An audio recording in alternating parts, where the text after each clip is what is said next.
বাংলাদেশ সহ বিশ্বের বিভিন্ন দেশে আবারও বাড়ছে এক পুরনো কিন্তু ভয়ঙ্কর রোগের প্রকোপ হাম, যা চিকিৎসা বিজ্ঞানে রুবিওয়ালা নামে পরিচিত।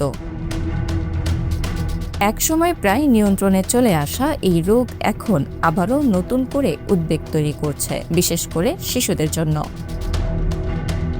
হাম একটি অত্যন্ত ছোঁয়াচে ভাইরাসজনিত রোগ, যা মূলত শ্বাসতন্ত্রের মাধ্যমে ছড়ায়। সংক্রমিত ব্যক্তি যখন কাশি দেয়, হাঁচি দেয় বা শ্বাস নেয়, তখন ভাইরাস বাতাসে ছড়িয়ে পড়ে এবং আশেপাশের মানুষ খুব সহজেই আক্রান্ত হতে পারে।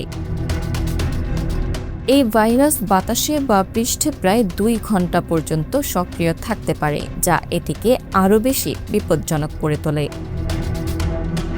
হামের লক্ষণ শুরু হয় সাধারণ সর্দি কাশির মতো। প্রথমে দেখা যায় নাক দিয়ে পানি পড়া, উচ্চ জ্বর 103 থেকে 105 ডিগ্রি পর্যন্ত, কাশি, গলা ব্যথা এবং চোখ লাল হয়ে যাওয়া।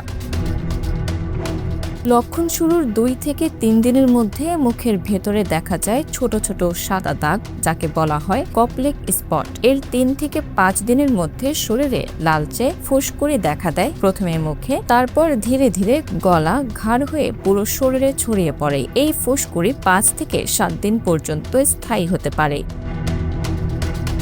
বেশিরভাগ মানুষ 7 থেকে 10 দিনের মধ্যে সুস্থ হয়ে উঠলেও কিছু ক্ষেত্রে এই রোগ ভয়াবহ রূপ নিতে পারে। বিশেষ করে শিশুদের ক্ষেত্রে হাম ছড়িয়ে পড়তে পারে ফুসফুস বা মস্তিষ্কে।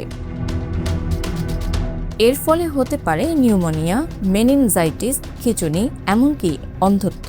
আর দুর্বল রোগ প্রতিরোধ ক্ষমতার কারণে অন্যান্য সংক্রমণও সহজে আক্রমণ করতে পারে, যা মৃত্যু ঝুঁকি বাড়িয়ে দেয়। হামের কোনো নির্দিষ্ট অ্যান্টিভাইরাল চিকিৎসা নেই। চিকিৎসা মূলত উপসর্গ নিয়ন্ত্রণের উপর নির্ভর করে, যেমন জ্বর কমানোর ঔষধ, পর্যাপ্ত পানি ও পুষ্টিকর খাবার এবং শরীরের হাইড্রেশন বজায় রাখা। এছাড়া 2 দিনের জন্য ভিটামিন এ দেওয়া চিকিৎসার একটি গুরুত্বপূর্ণ অংশ। সবচেয়ে গুরুত্বপূর্ণ, রোগীকে অবশ্যই আইসোলেশনে রাখতে হবে, যাতে সংক্রমণ অন্যদের মধ্যে ছড়াতে না পারে। হাম প্রতিরোধের সবচেয়ে কার্যকর উপায় হল টিকা। নির্ধারিত 2টি ডোজ নেওয়ার পর এই টিকা প্রায় 97% কার্যকর। চিকিৎসকদের মতে হাম নিয়ে আতঙ্ক নয়, প্রয়োজন সচেতনতা। সময় মতো টিকা দেওয়া, লক্ষণ দেখা দিলে দ্রুত চিকিৎসকের পরামর্শ নেওয়া এবং আক্রান্ত ব্যক্তিকে আলাদা রাখা, এই 3টি পদক্ষেপই পারে এই রোগের বিস্তার কমাতে।